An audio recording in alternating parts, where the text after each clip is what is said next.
इस वक्त हम दिल्ली के जंतर मंतर पर मौजूद हैं। दिल्ली के जंतर मंतर पर हमने तमाम लोगों से जानने की कोशिश की कि आप लोग यहाँ पे क्यों आए हैं, क्योंकि नॉट इन माय नेम के नाम से एक पहले ही बड़ा प्रोटेस्ट यहाँ पे हो चुका है और जिसके बाद में प्रधानमंत्री नरेंद्र मोदी को अपनी चुप्पी तोड़नी पड़ी। उन्होंने कहा कि हत्याओं का जो सिलसिला है ये रुकना चाहिए। राष्ट्रपति जी ने भी यही बात कही कि जो ये हत्याओं का ये जो सिलसिला लगातार बढ़ रहा है ये ख़त्म होना चाहिए, इस पर पाबंदी लगनी चाहिए। मैं एक चीज़ यहाँ पे बताना चाहूँगा ख़ास तौर पे कि मेवात का जो एक पूरा समुदाय यहाँ पे मौजूद है और मेवात जो कभी बसता था, अगर हम मेडिवल हिस्ट्री को उठाकर देखें तो जो रायसीना का एक स्टैंड दिल्ली मेरिडियन के सामने अभी भी एक स्टैंड बना हुआ है, रोड भी वहाँ पे है, यहाँ से लेकर राजस्थान के फतेहपुर सीकरी जहाँ पर बुलंद दरवाज़ा है, ये पूरा इलाका मेवात का इलाका कभी कहलाता था। आज वही इलाके पे, उसी इलाके पे हम लोग और ये पूरा जो यहाँ पे एक समाज आया हुआ है उसकी हम गवाह हैं एक तरह से कि ये लोग अपने जुनैद के लिए, पहलू खान के लिए, अखलाक के लिए और रोहित वेमुला के लिए एक सरकार से गुहार लगा रहे हैं कि जो ये हत्याओं का जो दौर है ये कब ख़त्म होगा।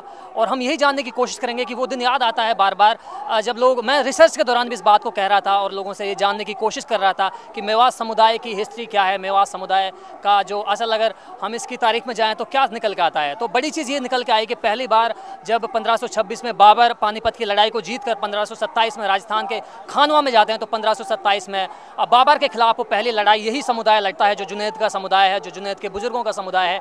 1527 में खानवा की लड़ाई में बाबर के खिलाफ यही समुदाय लड़ता है और आखिरकार शहीदी का दर्जा वो पाते हैं। इसके बाद में अंग्रेजी राज का एक सिलसिला शुरू होता है, उसकी शुरुआत होती है। अंग्रेजों का एक बड़ा विरोध ये कम्युनिटी कर चुकी है और फाइनली जब एक मौका आता है बंटवारे का, मुल्क के बंटवारे का, हिंदुस्तान पाकिस्तान के बंटवारे का, तो उसके बाद में भी एक बड़ा फैसला ये कम्युनिटी लेती है और हिंदुस्तान में रुकने का एक तारीखी फैसला लेती है। लेकिन उसके बावजूद जब इतनी बड़ी घटनाएं एक कम्युनिटी के साथ में हों तो कितना बुरा लगता है। यही हम मेवात के जो एमर्जिंग सोशल एक्टिविस्ट हैं उनसे जानने की कोशिश करेंगे कि आज उन्होंने अपना बेशकीमती वक्त यहाँ पे निकाला और वो क्यों आए हैं, इसके पीछे की बड़ी वजह क्या है। जी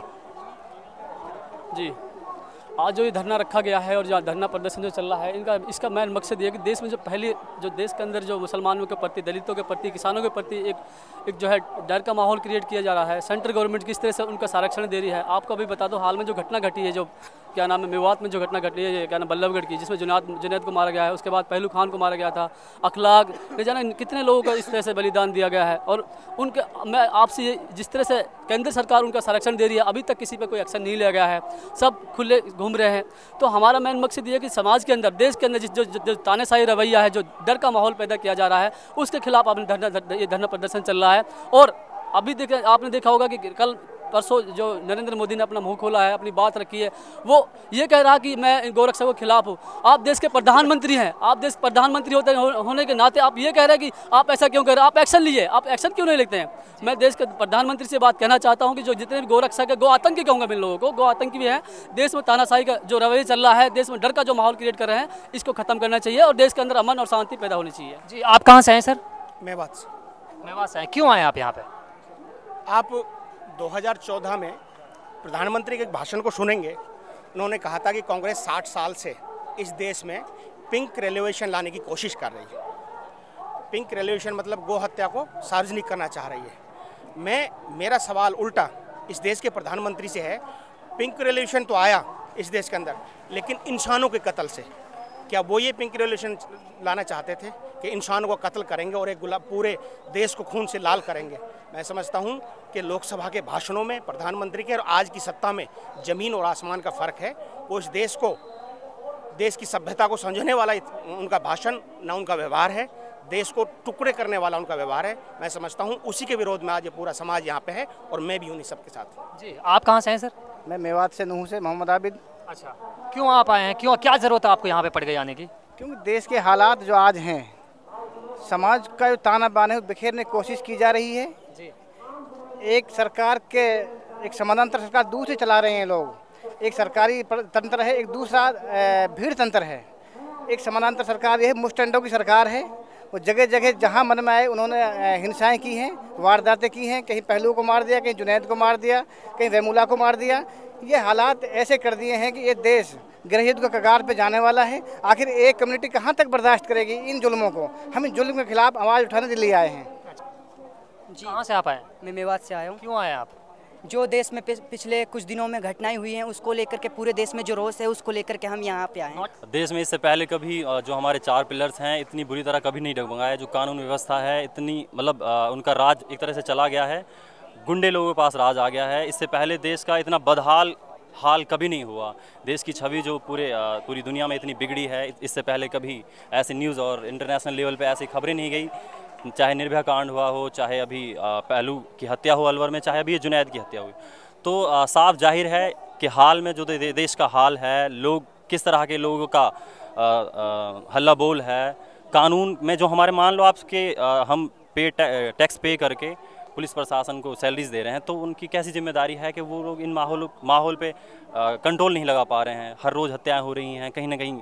आजकल प्राइम मिनिस्टर के स्टेटमेंट के बाद भी अभी झारखंड में अभी भी हत्याएं हो रही हैं। तो ऐसे मैं कहना चाहूँगा कि बहुत ही कड़ा स्टेप लेने की ज़रूरत है देश के नागरिकों को, देश की अखंडता के लिए, एकता के लिए, भाईचारे के लिए। शुक्रिया। आप बताइए, आप कहाँ से आए हैं? मैं मोहम्मद कासिम मेवाती, जिला में पंचायत अलवर का प्रवक्ता हूँ और मैं अलवर से यहाँ आया हूँ जी।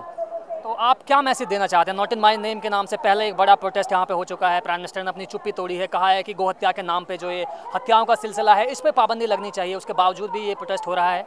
देखिए, जुल्म के खिलाफ प्रधानमंत्री का बोलना और उसके किसी वक्तव्य को कहना एज ए मानवीय व्यवहार में मैं उसका स्वागत करता हूँ। लेकिन जहाँ सामाजिक और राजनीतिक दृष्टि से हम सोचते हैं, प्रधानमंत्री के इतने कत्लों के बाद जब 25 मुसलमान हिंदुस्तान के कत्ल कर दिया गया और दलितों की और किसानों की छातियाँ भेद दी गई और दलितों की बस्तियाँ जला दी गई, उस पर प्रधानमंत्री का बोलना वो एक राजनीतिक स्टंट से ज़्यादा हम उसे कुछ नहीं मानते। अच्छा, प्राइम मिनिस्टर के अलावा राष्ट्रपति जी ने भी ये चीज़ कही है कि हत्याओं का दौर ख़त्म होना चाहिए, ये जो चीज़ देश में हो रही है ख़त्म होना चाहिए।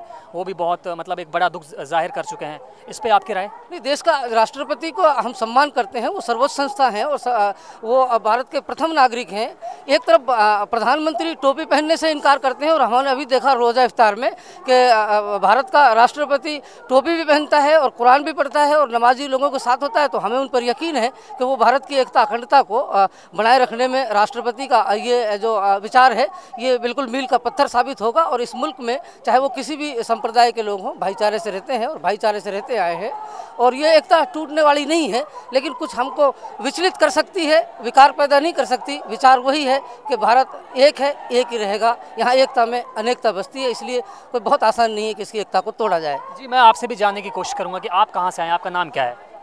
मैं दिल्ली से आया हूँ, हरमिंदर सिंह मेरा नाम है। यूनाइटेड सिख मिशन का मैं कन्वेनर हूँ और हिंदुस्तान में जो अलग अलग तरीके से माइनॉरिटीज़ को आपस में लड़ाने की जो साजिश चल रही है, उसको नाकाम करने के लिए हम अपने मुस्लिम भाइयों के साथ, क्रिश्चियन भाइयों के साथ, हम ज़्यादा से ज़्यादा जो इकोनॉमिकली बैकवर्ड एरिया हैं वहाँ पे हम रोज़ा इफ्तार ऑर्गेनाइज़ करते हैं और ईद मिलन के प्रोग्राम हम ऑर्गेनाइज़ करते हैं, ताकि जिन लोगों को इस्तेमाल किया जाता है घरों को जलाने के लिए बहका के राजनीतिक साजिशों के तहत, उनको हम सही जानकारी दे सकें कि वाकई में जो प्रॉब्लम उनको दिखाई जाती है, प्रॉब्लम वो नहीं है। प्रॉब्लम जो है वो राजनीतिक लोगों के दिमाग के अंदर है। जो जहर वो घोलने की कोशिश कर रहे हैं, उस जहर को रोका जाना चाहिए। उसके लिए हम अपने मुस्लिम भाइयों के साथ मिलके छोटे छोटे प्रोग्राम करते हैं। और आज भी हम जो यहाँ पे आए हैं, ये जो ट्रेनों में से खींच के और घरों में से खींच के जिस तरीके से हमारे मुस्लिम भाइयों को मारा जा रहा है, दलित भाइयों को मारा जा रहा है, इवन हमारे सिख समाज के भी लोगों को मारा जा रहा है। अभी राजस्थान का वाक़या हम सबके सामने है।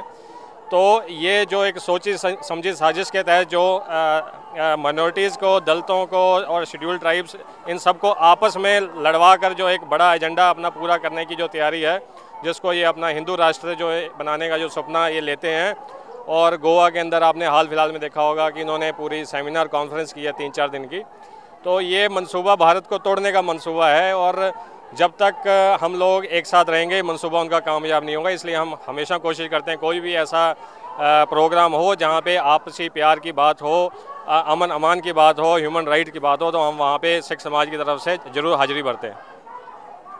ये एक इंसानियत का मुद्दा है और इसी के लिए मैं यहाँ पे आई हूँ। आज बोला जाता है कि मुस्लिम्स के लिए हो रहा है तो किसी बोझ आए, बट नहीं, आज ये इंसानियत का मुद्दा है और हम सबको एक साथ होना पड़ेगा। तो जैसा कि अभी आपने देखा कि यहाँ पर न केवल JNU से बल्कि DU से, जामिया से और आम लोगों की एक बड़ी तादाद यहाँ पे मौजूद है और लोगों का सबका दुख यही है, सबका गुस्सा यही है कि ना वो सिर्फ मुसलमानों के लिए यहाँ नहीं आए हैं, वो सिर्फ दलितों के लिए यहाँ पे नहीं आए हैं, जिनके साथ में किसी भी तरीके की नाइंसाफ़ी हो रही है, जिनके साथ में किसी भी तरीके की एक तरीके से मैं कहूँगा कि असंवैधानिक बातें हो रही हैं या गैर जिम्मेदारी से जिस तरीके का रवैया लोग उनके साथ में रेलों में, बसों में या आम सार्वजनिक स्थानों पर कर रहे हैं, उसके खिलाफ एक गुस्सा है, एक आक्रोश है, उसको लेकर यहाँ पर एक बड़ी तादाद लोगों की इकट्ठा हुई है। हालाँकि नॉट इन माई नेम में एक बहुत बड़ी तादाद यहाँ पर इकट्ठा हुई थी, वो तादाद अभी भी यहाँ पे नहीं है क्योंकि ये प्रोग्राम जो है 3 दिन तक चलने वाला है, तो ऐसे में अंदाज़ा लगाया जा सकता है कि तादाद धीरे धीरे बढ़ती चली जाएगी। कैमरामैन रैन और नितिन के साथ मैं ज़ुबैर खान, दिल्ली के जंतर मंतर से, नेशनल दस्तक के लिए।